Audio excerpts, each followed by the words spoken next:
Okay, so we will try to graph polynomials. In graphing polynomials, there are things that you need to consider.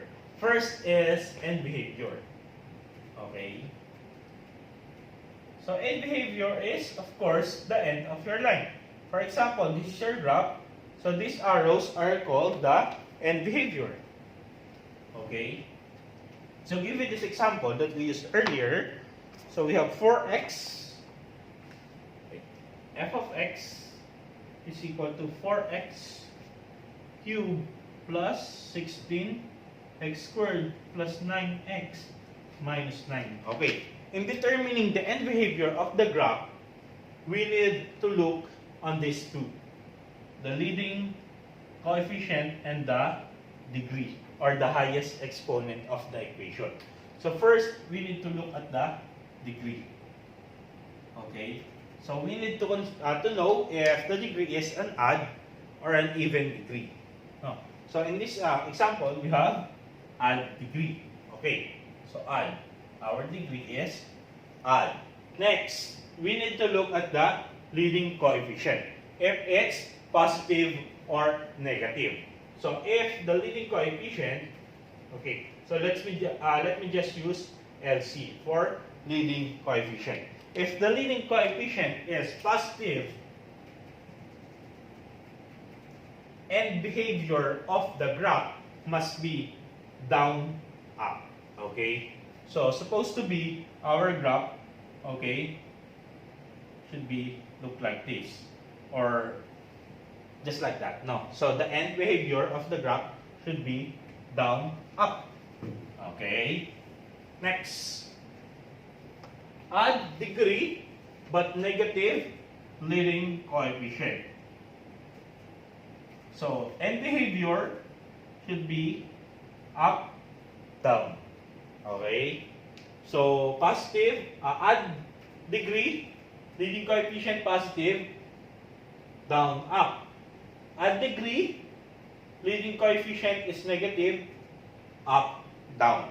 Okay? So, next that we need to consider is multiplicity. So what is multiplicity? This is the times on how many factors, on how the factors are repeatedly.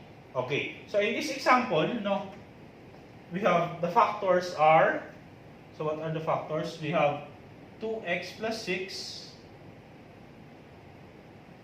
multiplied by 2x plus 3 multiplied by x minus 1/2. Okay?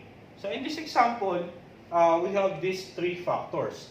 And none of them are repeated. Right? So we have multiplicity 1 for each factor. Okay? Okay?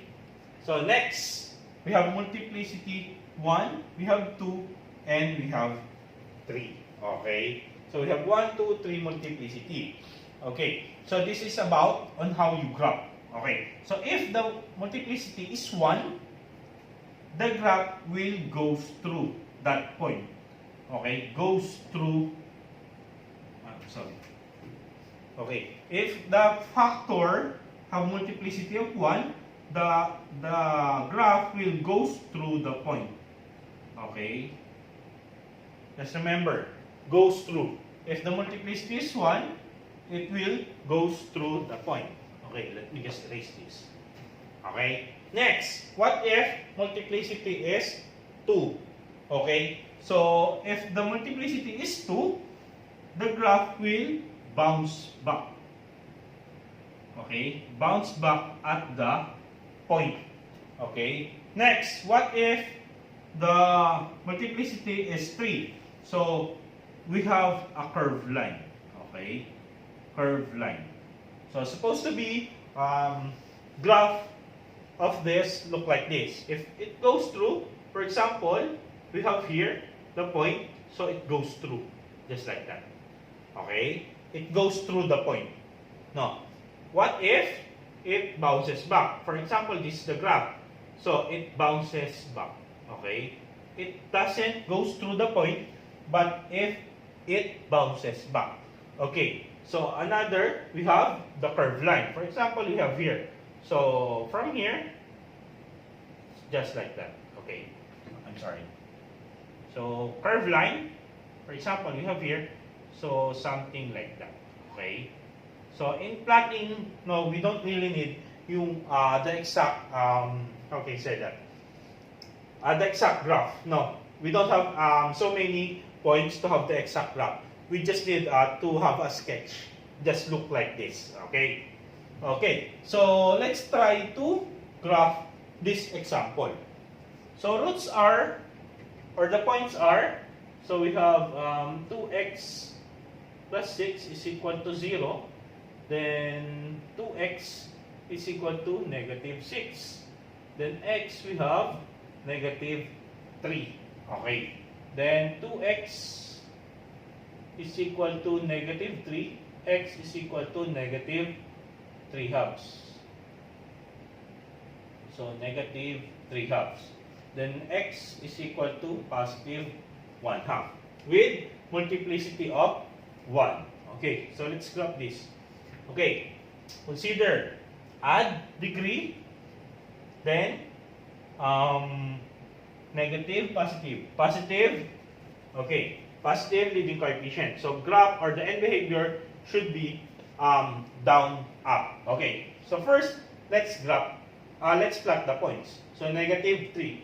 So it's supposed to be just right there. Okay, so it's negative 3. Then negative 1 half, 3 halves, or 1 and 1 half. Oh, I'm sorry. Or negative 1 and 1 half. So let's plot this somewhere right here. Okay. Then we have 1, 2, 3. Positive 1 half somewhere right here. Okay. Next. And behavior. We have down, up. So, okay. So graph should be like this. Then connect the dots. Okay. So from here, we can say that it all passes through the points because of the multiplicity 1. So from here, goes right there, it goes through the point. And then goes through the point again, and then goes through the point and that. So this is the graph of this equation. Okay. So let's have another example. The other equation that we used earlier. No. Let me just erase this part. No.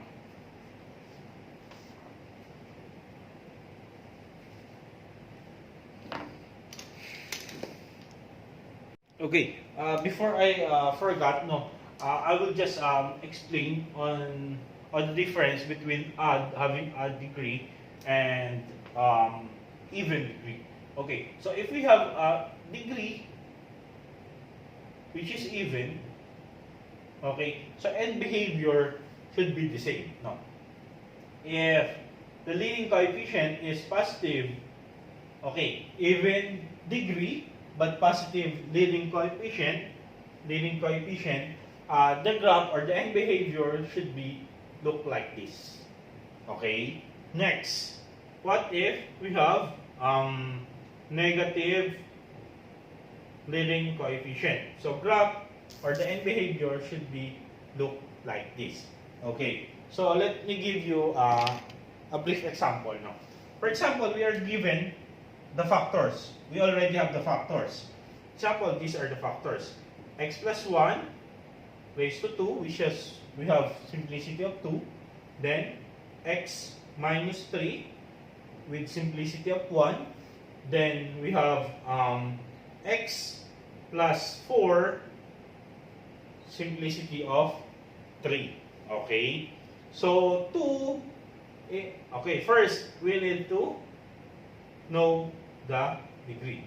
Okay. How can you know the degree? We just simply add these exponents. So we have 2 plus 1 plus 3. We have degree of 6.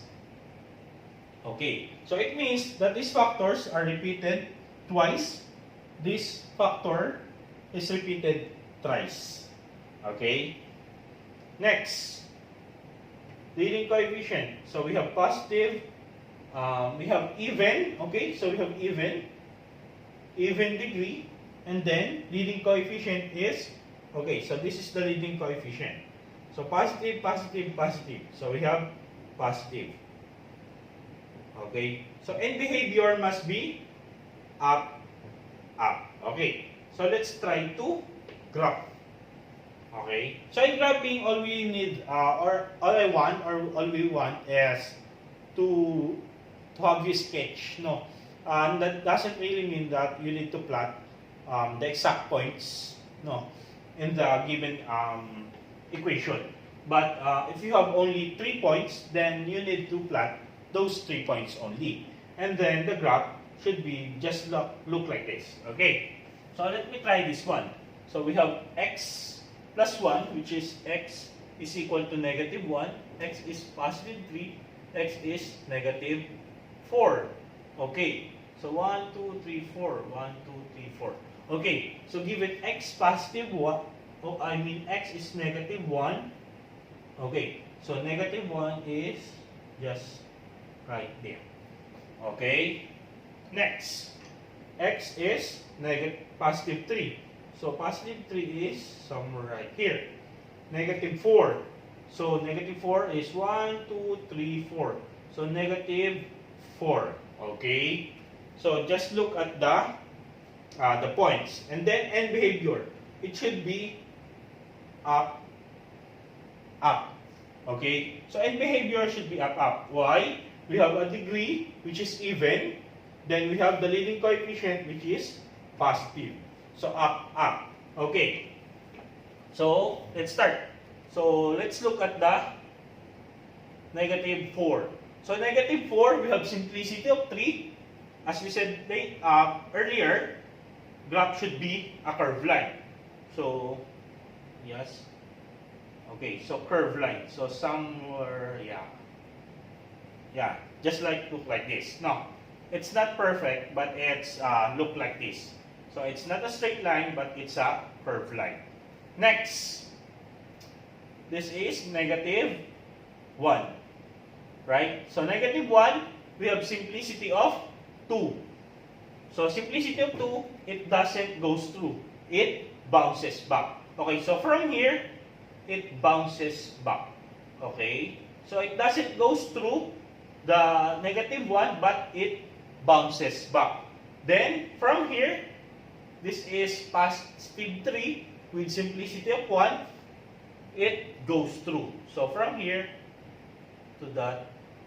Okay, so graph of this polynomial function or equation is look like this. Okay, so I think that's it for today, and we will see you in the consultation later. Bye-bye.